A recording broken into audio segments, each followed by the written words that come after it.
There's a first time for everything. Fast wins, fast losses, fast lessons. And today, I want to take you back to my first job, the excitement, the struggles, and the reality check that came with it. So, welcome to Behind That Voice. I'm Betty, and this is where we talk about life, the challenges that come with it, the misconception about things, and hoping that people get to understand us. So, getting my first job felt like stepping into a new world. I remember the anticipation, the nervousness, and the hope. But what I didn't expect was the challenge that came with it. The pressure of people around me, and what that pressure did to me as well. When people are pressured on the other side of the management, things get ugly. That one I must say. So the pressure is always driven towards you. And you get new people, new supervisors who really want to practice something on you. Let me say, they want to practice their supervision on you, showing you exactly who they are and whatever they are meant to do over there. But usually the challenge is you absorb every single part of their bad side, especially if you're not doing exactly what they want. So my first job happened in 2018. I was very happy because I remember when I came out of the rural areas like Maishago, it happened to be a time when I felt like, I've spent a lot of time still at my parents' house, and now this is the time to kick in for whatever reason to go and find my greener pastures. And I remember I went to Dika. I hardly had any job that was to come with it. That one I must bear. It was not easy. But I had a sense of hope in me. I remember that time I told my mom, you know what? I don't want to stay here anymore. I just want to go out there and try see if I can get something. And after all, I know Dika very well. That's where I studied in Mount Kenya University. I did hospitality, and I don't think finding jobs within that level are going to be hard. So apparently, I decided to take a leap of faith. It was amazing because it was my first time now to start living alone, not under my parents' roof anymore. So here I go to the car, having little, nothing, not a mattress. The only thing I remember, I had my clothes and a makeup. That's all. But I went through, got a friend who was very nice, I must say.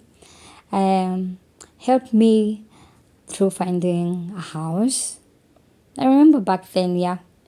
It was not much to spend, but it was around 5,000 shillings. But I want to take you back to what exactly my mom gave me. So my mom gave me 12,000 shillings. Gave me 12,000 shillings and said, you know what?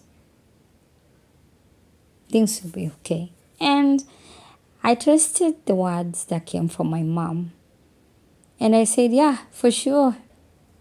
Something is going to come out of this. So I'm not going to feel like I want to give up very soon. So on and on, I went, got a house. The moment I got the house, I was happy. Even though the issue with the house was what I was based on different days, I was okay with it. As long as that I had a roof over my head, that was more than enough. So I continued the following day where I woke up and said, you know what? Today is the day that I'm going to go around looking for jobs. And I did. I woke up, went around Thika, dropped my CVs, on and on. And one day, luckily, I happened to place, or should I say, take my CV to a certain mall. And there was a food court in that space. So the mall was the Nanas Mall in Thika. Yeah, for those people who are familiar with Thika residential areas and those places. So there was a very nice mall around there. I didn't live so far away from that space, so it was a walking distance. I thank God. I didn't have to pay, I don't know, fare to go or back and forth. Although I had to walk, let me say, around a distance of 10 minutes maximum, but it was okay. And I loved the space was secure because there was a lot of lights along the street. So I didn't feel a sense of being scared of anything. I got a job over there as a waiter. That was my very, very first job. But I wouldn't call it like it was my official job. But let me say it's a job that started molding me for exactly who I am, because whenever I think about where I came from, it's a space where I thank God for it. So apparently that's where I started my first job. So the space was good. I practiced my waitress thing going on, and now it was a busy space, especially on Sundays, because family used to come and dine there. But the challenges that came with it, we used to work as waiters and still work on the other side of the kitchen. So before let me say, the guests came in, so we had to do mise en place. Yeah, like walk through that, go cut some sukuma wiki, or we can call them kales, cabbages, prepare all that, and now give the chef to do the rest, to cook. So the challenges were, in my head, when I got to that space, I thought I'm just doing the service section. All onto me. We had to do twice of the job required. So we had to help cut some meat, do the kales, do extra veggies like tomatoes, and then after that we go do service. So you've done two works, like two jobs in one. Okay, I didn't see the need of complaining, which was okay. So through that, I was just like, as long as I have somewhere that I'm getting some money, I don't think I should start complaining right now. So I didn't even complain about it. I was just happy at least I have something to live for. Yeah, something to put in my mouth at the end of the day. That was all that matters. I was okay and quite super okay until it got to some point where I said, now I need to adjust a lot.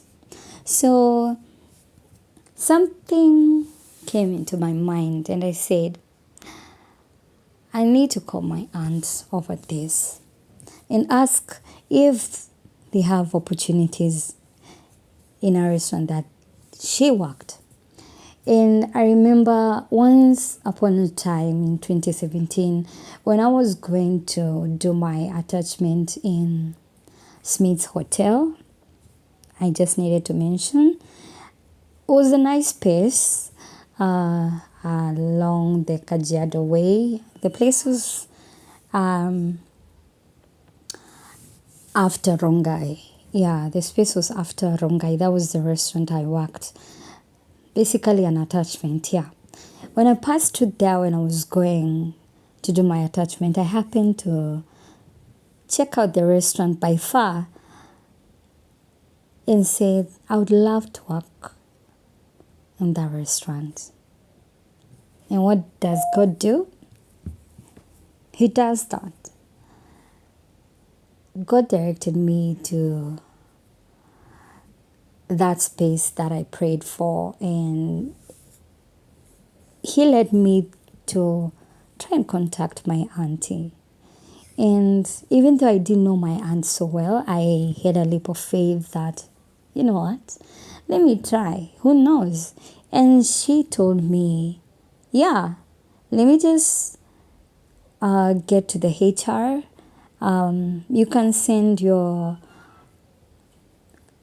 CV and your certificates, and then I can forward it. And I know you're a smart person. You know what? When you're invited for an interview, come do your best. I don't need to tell you what to say and what not to say. All I know is that you're a smart person. And she believed in me. I was super amazed. And being my first job in a very nice restaurant, oh my God, I must say it was just incredible. So I got to that first job. I started working. It was nice. I worked as a waiter at first. I was able to interact with different kind of people. That was the good thing. It taught me to get to learn how customer service is done. It was amazing. I learned to be a hostess also in that line. I also became a bartender. I also did the banquet section. Let me say I was diverse. Like I was diverse into all section, like, and I was happy about it. Until when it came to the hostess side, because I was like, I've been put to this situation for quite a long time. No one sees exactly what I'm doing and feels like I should be adjusted and be taken for hostess rather than being a waiter. But the people around me, the people who were having the power to do that, they feel like I didn't deserve to get a raise. So I happened to be kind enough to ask to be taken to a position that qualified my pocket. So I said, I can't do a job where nobody sees, and at the end of the day, I need some money and I need to feel like I'm motivated through all that. And so I was taken back to my waitress job, which I was contented with it, which was okay. So those are a few challenges that came with it. And one other major challenge that I remember that came along is the fact that now I had a few supervisors who were trying to exercise their power on me. And now, when it comes to that situation, is usually not a good thing. I was hoping for a better thing than that, a motivation on the other side, but it never happened. So I really, really hope that someone will understand that we can't always do exactly what they want if they don't understand us first. So in that job, I was expecting that someone get to understand at times I might get sick and it's okay, but just understand it's not in my capability to get sick or get a certain emergency. But I think most of the time as hoteliers, that I must say, is people take staffs for granted. Like people think that people are pretending, but people are fatigued, people are not feeling well. I feel like some considerations should be there when it comes to the hotel industry, because I must say timing is usually taken for granted. And most of the time is when you're told you can just write your overtime and that's fine. But it's never okay. These people have a life to live. So I feel like at times the supervisor or the management on the other side, or someone who's bigger than me, would come and want me to work for hours. Because I remember one time that I could get from this restaurant and go to the other restaurant and extend. So I really felt demotivated about that, because nobody checked my hours. Nobody felt like my 8 hours or 10 hours were enough. They felt like I should do more than that. But the following day, they want me to perform. So I never got to understand why all that happened. But regardless, you need the money. So what do? You keep going. You keep doing what you have to do.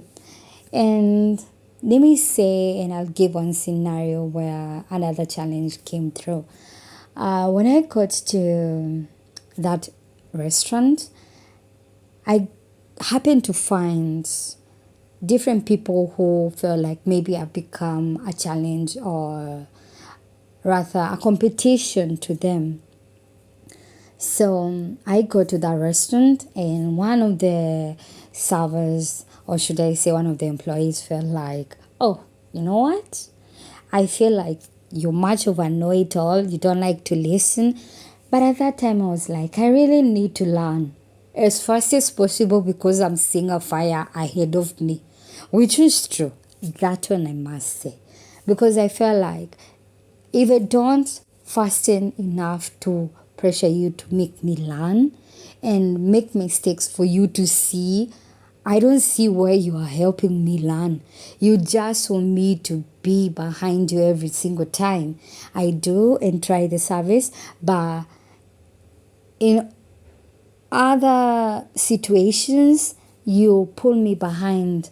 And I love learning very fast. That's my problem. But I put it as a grace, like, this is me. I love learning. And I love learning things as fast as possible and working on them. So I feel like I don't want to keep nagging you to show me this menu or this other menu or this menu works this way. I need to ask questions, and I was so inquisitive. And I'm always inquisitive up to now. So I will ask questions where I go wrong. Yeah. And I rather make a mistake than wait for you to show me where I should not make a mistake. And yet I don't see the interest that you're putting in me to want to learn or to teach me what is happening. So apparently in that restaurant, they felt like I was being much of a person who is pressuring them to want to learn and all that. Sorry to say, I really wanted to. So they felt like I was a know-it-all. Okay, I was a know-it-all for a reason, because you guys are not interested in teaching me what I really wanted to learn. So I needed to ask other people other questions. So when you find me knowing a certain situation or having to handle a certain situation in this, why should you feel bad about it? Anyway, I didn't give a damn about it though. So it didn't even take me long before I was transferred from that restaurant to now the restaurant where extra challenges were. So here comes, it's a restaurant where a la carte happens. But the other one was just normal buffet, and a la carte was very minimal, unless maybe we're not having a certain cuisine that happening. And I must say, it taught me quite a lot. I remember that time we were holding a World Cup uh, event in that's where most of the people were coming to watch the television in large. So we used to host people quite a lot, and it got me when I was there. So the challenges I had is the fact that now information that came from this other restaurant is that I am a know-it-all, and I will ask questions because I want to learn as fast as I can, because I know nobody is going to help me handle a certain situation unless it's critical. So the mindset from this other side came to this other side, but I took a leap of faith and said, you know what? Let's keep moving. This is what I'm here for, serving and learning. And through that time, it was okay. I kept going. I was happy. I had a lot of challenges. I felt like quitting because at times you're so overwhelmed, you're so tired, you're being told extend, you're being told after this, we're going here to this other restaurant to set up.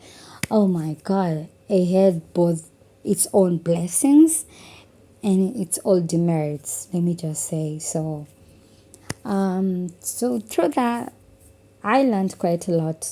Working in a restaurant was not easy. And I must say, most of the people is when they come to the hotel industry, which I must say, it's a safe space to start a job. But don't always lean on getting employed forever. I am employed currently, yes. But that is not what I'm aiming at. At the end of the day, I have something behind my back that tells me you are capable to do something more than what you're doing. And that's exactly what I really want to go for. And I will be happy going for that, other than getting employed, sitting there, waiting for a timetable, waiting for someone to recognize your effort, which apparently doesn't happen. So I felt my first job didn't give me a space to learn myself, because I made mistakes with money, my finances. Because trust you me, if you ask me exactly what happened to my finances then, I really don't know. It was my first job. I was young, naive, but a lot of stress came with it that I never got someone to come even to advising me about how to use my money. No, nobody came and told me there is the money market fund. No. And I feel this is what people should be taught about their first jobs. Like, you know what? When you get to work, I think that should be the first lesson whenever you get your first job in every restaurant or in every space, whenever you get the first job. Or should it be a lesson in schools? Maybe. That, but I think it's taught as business, but not in that deep situation. That when you get your money, learn how to invest. There's a lot where you need to learn. Don't take a house that is worth this amount and your money is worth this amount. You're not going to get to save. So I think people should be taught quite a lot about money, finances, how to be smart about the money. But I bet it will also come in the interest of the person. But I think that should be a space where most of the people are told before they get their first job. Even though it's not a lot of money, that small money means a lot. I came to learn when I was done with my first job that money, that you're being paid as much as you want and you don't know how to manage it, it's as equal as not having it. Because later I landed myself a job that was paying 3 times lower. 3 times lower, or should I say 4 times? I think should be 4 times lower than that.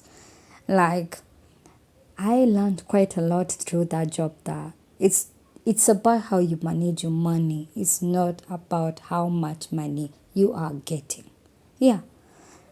So that's the short story about my first job. I know you guys can relate. Some of you can relate. Others have a better story than mine. So my platform is here to give stories, give lessons, and help people to learn how things happen in this world. Things that you say later that I wish I was told. So I'm here to tell you exactly what really happened to my very precious good job and the challenges that I went through working hard, hours, long hours, cold situations. Oh God, going to those concerts, working for hours, and having to persevere through all that. So I think many people have quite a lot of stories. Mine is a hospitality story because I'm in the hospitality industry. I think people can share quite a lot and have a lot of stories. So this is behind that voice. So let's share exactly how we felt, how we feel in our first jobs currently. So this is to help anybody who is starting their first job. And I'll be happy to hear your story. So join me in our first episode today. Listen to it. And let's go to our second episode, which I'll be telling you soon. But anyway, because I'll have a whole story about my second episode. So this being my first episode, dive in, give me your story. Share your story also. You don't have to give it to me, but share it with other people. I know there are people who want to listen, others don't want to listen to your story, but at the end of the day, you know what can inspire, what can lead to lessons to other people who want to listen. So thank you so much for joining us. And that's my story for my first episode of my first job. And this is Behind That Voice. Thank you so much.